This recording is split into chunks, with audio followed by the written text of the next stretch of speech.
Welcome to another video from DIY Daily. Just put a full step-by-step guide together today, just showing you how to replace all the glow plugs on this 2012 Ford Transit, and it's the 2.2 TDCI engine. You can follow this procedure for replacing the glow plugs in the later. This is a Mark 7 Transit. It's pretty much the same procedure in the next stage, the Transit Custom with a 2.2 engine in it as well. Now there's quite a bit to do. You can't test the glow plugs without getting it all stripped down. I'll just run you through quickly how basically this has been starting really poorly when it's cold, and if we've done a scan on it with a top-down scanner, and we've got a couple of fault codes in there, so just run you through quick as well. Just seeing the engine control module, we've got two faults with the glow plugs as well, cylinder 1 and cylinder 3. So that just gives us a bit of an indication that the glow plugs is causing the poor starting when it's cold as well. But basically we'll run you through everything. Once we've got it all stripped down, I'll show you how to test the glow plugs anyway once we can access them, and then just run you through replacing and all the torque settings and everything. If you just want to check out the links in the description below, I'll put links to the glow plugs and where you can get them from, the part numbers and everything. I'll put the torque settings in there, and I'll put links to all the tools that we're using as well.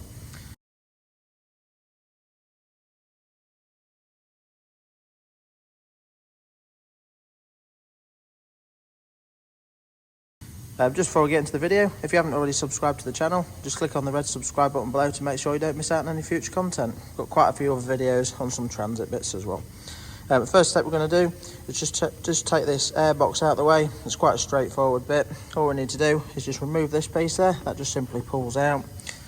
We've got to undo this connector there. You just need to pull the red tab back, just pinch up the point there and you'll be able to release that. Got a little clip piece to remove just there, and then we're just going to need to remove. You can use either a 7mm socket or a flat bladed screwdriver to undo that. Once we've undone that, you can just pop it up, just pry it up out of these two bungs, and it slots in at the back. So just get the airbox out of the way to start with, then run you through everything a step at a time after that.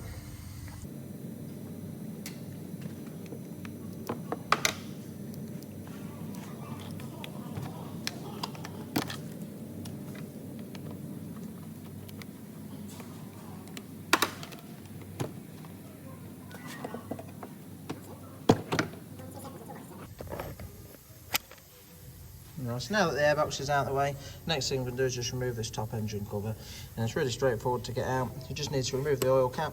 We'll just pop that in as soon as after we've got the cover back off. It's just you can't get the cover off with it on, that's all. And then just a couple of pipes just located, just slot into the cover as well. So if you just pop them out, you'll be able to pull the cover off after that.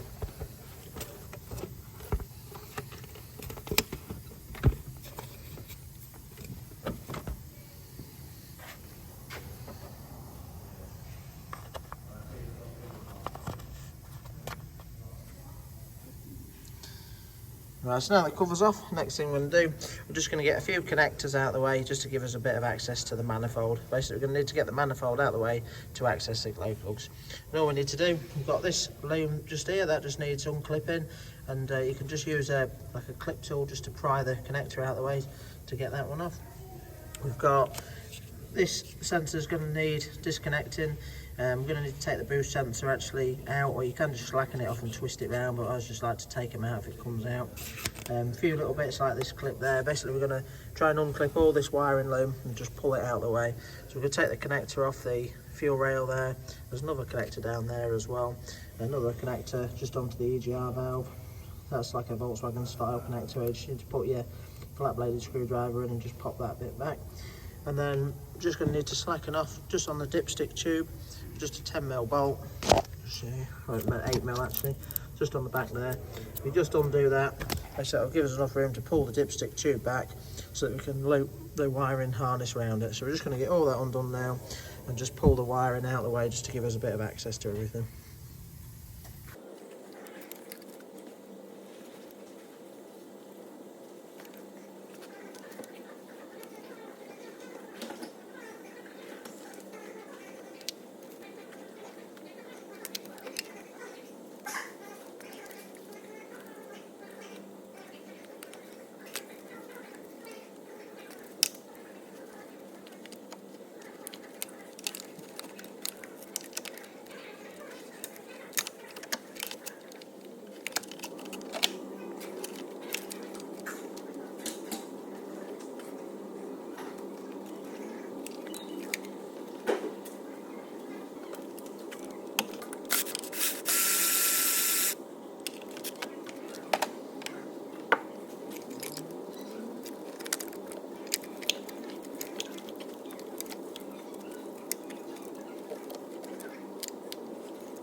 Alright, so we've now got most of the wiring harness tucked out the way. If you just put it all, just tuck it to the side, it just gives you a nice bit of access and nothing's in the way. The next thing I'm going to do is just remove the boost pressure sensor. I'm just going to want the Torx 25 socket just to undo that.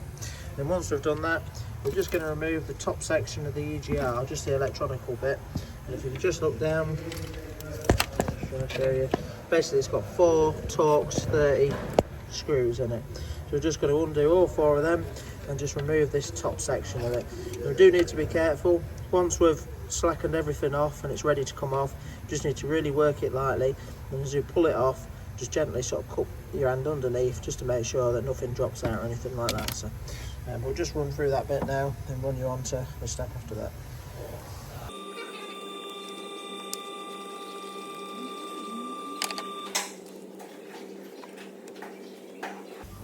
There's your boost pressure sensor. Once you've got them out, it's always worth just checking. Sometimes they can get quite badly carboned up. If that's bumped up in there, you ought to just be cleaning that out. But as you can see, that looks pretty good on this one.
So that's the last bolt out there. The first 3 come out alright, but the last one I had a bit of trouble with. It was really rusty and it just rounded off straight away. The only way I could get it out, I just used a chisel, just give it a tap just straight onto it, just from the top to get a bit of an indent in there.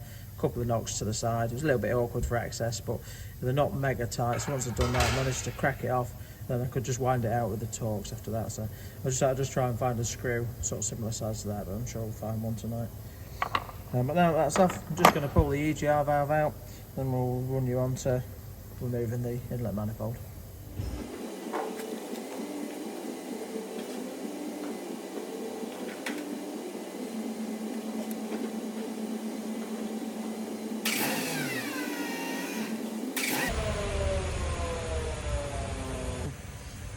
Right, so that's the EGR out. You just need to be careful, there's a seal there with it as well. Now they are really tight, and I did forget to just say earlier on, but I'll just show you.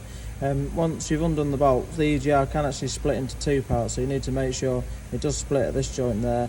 You need to make sure you grab it right underneath and get the 2 pieces here. Just work it quite a bit. There is a little clip, it just sort of locks onto that tab there from the lower part of the EGR, and that's what you're just trying to get it past as well. Sometimes you can just get a little flat bladed screwdriver in there just to release that bit, but there's a little seal you just need to make sure you get as well. So if you just really gently place that out of the way, obviously as I said it's loose, so you don't want it to come apart at that joint there. If it does, you can put it back together, but just if you just keep it clamped up, it just saves the issue. But should just leave the section at the bottom just like that. So, but now that that's out of the way, the next thing we're going to do is just remove the manifold itself, or just the main bolts along it anyway. They're all 10 mils, one in that corner there, another one there. They're all just going along the top. I think there's 5 along the top and then 4 underneath. But at this stage now, you should be able to access all 9 bolts. We're just going to undo all them 9 bolts, and then we'll be able to pull the manifold out of the way. We don't need to fully remove it, and once we've got it out of the way enough, we'll be able to access the glow plug. So we'll just get all them main manifold bolts out now.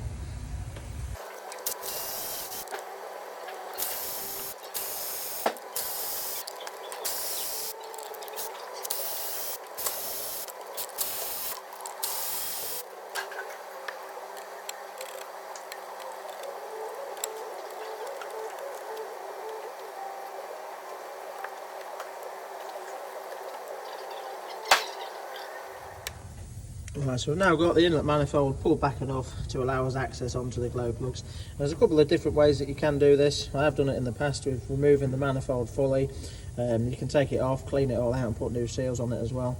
But sometimes if we're on a bit of a budget, or if it, I don't think it's too bad, I'll just do it like this, pull it away and just refit it. So, but you can just see basically the glow plug. We've got little 7mm nuts just holding the main wire onto the top of the glow plugs.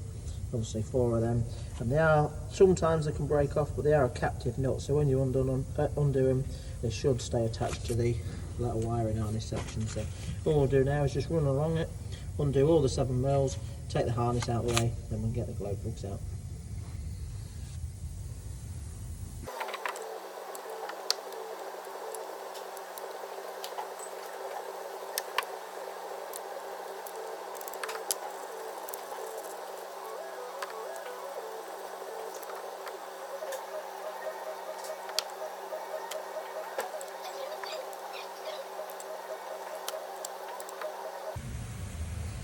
So that's the glow plug harness out of the way. Now you can buy this section of loom. I have come across some problems with them before where they've rotted out.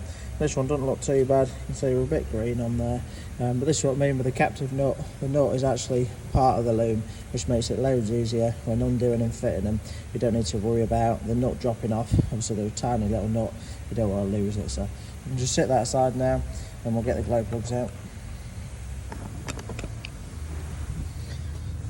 Now that the lead's off, you can clearly see all 4 glow plugs just located in the back there.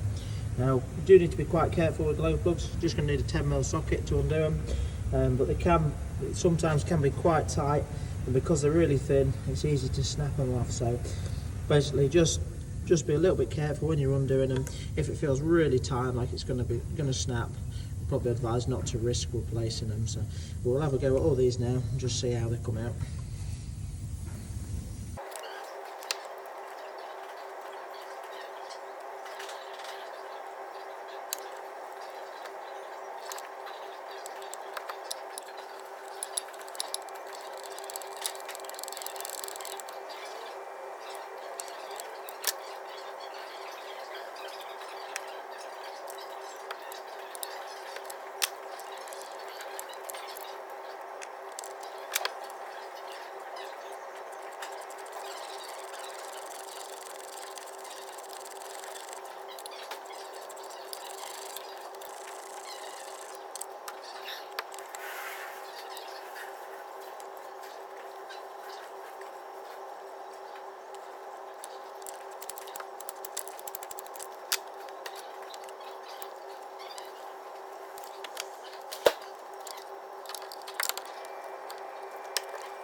Right, so we've now got numbers 2, 3 and 4 glow plugs out.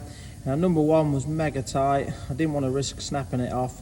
I'm going to be pretty happy if I can just replace 3 of them on this one. So all I'll do now is I'll just run you through how to test them. The first number 2 and 3 did come out not too bad, but number 4 was mega tight in the hole there. So to get a pair of mole grips, it was a little bit awkward to get on it. But if you can just keep twisting it while pulling it at the same time, just managed to work that one out. So I'll just show you, just testing the glow plugs quickly. It's a shame we couldn't get number 1 out, as number 1 was one of the glow plugs that's showing it down on the diagnostic machine. But I don't want to risk snapping it. So we'll just test these now and just show you what we've got with them. Right, so just to test your glow plugs, there's a few different ways you can do it. I'm just going to use a multimeter, just going to put it on the continuity setting, so just show a resistance across the plugs. So we'll just set that on there. And all we're going to do with the glow plugs is just put one end of the plug on the actual body, one end of the lead on the actual body of the glow plug, and one on the tip there. You can just see that'll show a resistance reading, which that's a really good glow plug. Basically, we're looking to have sort of less than 6 ohms. If you haven't got no continuity, and it doesn't bleep at all, that means the plug's completely open circuit. There's no circuit through, so it's completely dead glow plug. But that was number 2, which is actually a good one. This is number 3, which the diagnostic machine was picking up as an issue with. You can just see there's actually nothing across that at all, so that's completely dead. Number 4.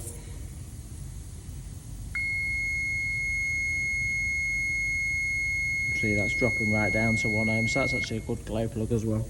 But obviously, well, we've got them out, I'm going to replace them. So that's testing it with a multimeter. And I'll just show you with a jump back as well, just feeding the glow plugs 12 volts, just to show you what happens there as well. So.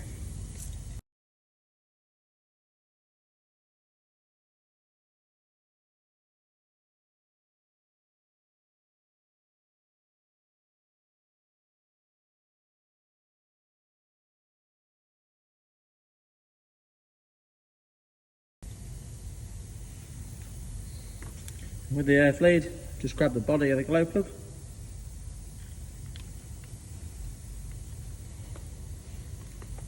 And then with the positive, just grab the tip. And you'll just see it start to glow. So that's just another way you can just test the glow plugs if you haven't got a multimeter to do it. So what we'll do now is just get on to replacing the glow plugs, just run you through the torque setting for them. Right, so now I'm just going to run the 3 glow plugs in finger tight, and I'll just run you through torquing them up.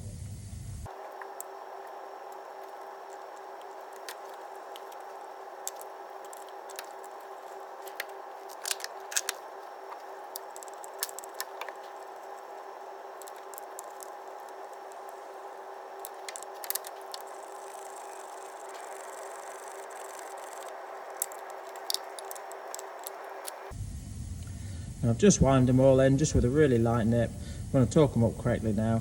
The torque setting's 13 Newton meters. Now if you're not using a torque wrench, 13 Newton meters isn't a lot, just a little bit more than a light nip really.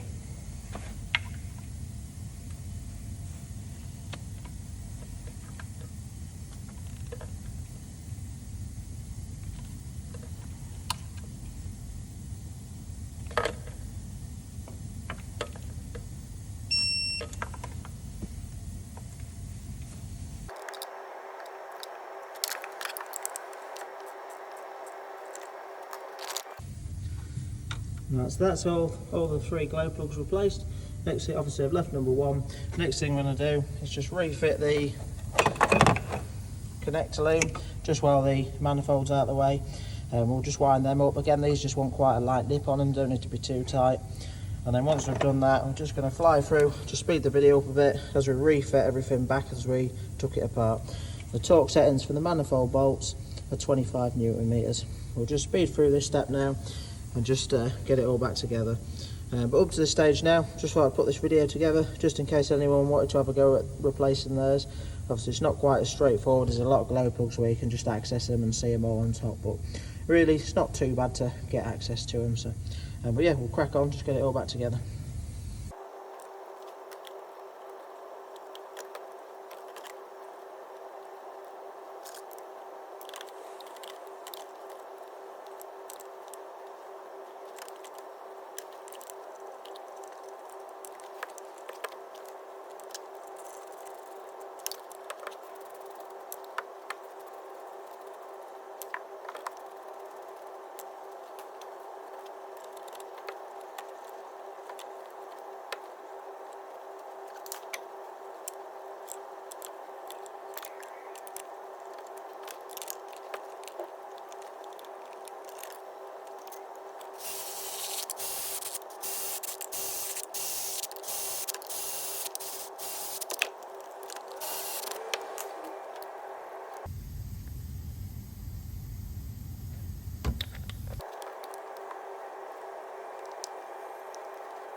Right, so that's everything back together now. I've actually just struck the van up just to check that everything was okay. Once you've done it, just strike it up, just have a quick listen, make sure it seems okay. Obviously check the dash, make sure no fault lights have come up. I've actually, just before I had it running, I just cleared all the fault codes, struck it up. I left it running for about 2-3 minutes, just had a quick look round. I've just done another code scan now that we've done it, and we're left with one fault in the engine ECU, which is just cylinder 1 glow plug. So shame we couldn't get that one out, but I'm quite happy to have 3 that I know are decent in there now, rather than risking snapping that number 1. So I might have another go at it sometime when I'm a bit more prepared, and I might have a few different tactics to sort of try getting it out, but I really didn't want to risk snapping that off. So although this is in the engine ECU, a glow plug fault doesn't actually put the engine warning light on. So just strike it up. So we've got no engine fault lights on there, just a service light on this one. Yeah, hope you liked the video, and if you want to check out any of the tools used or anything like that, or the torque settings, just check the description below. But thanks for watching, and we'll see you next time.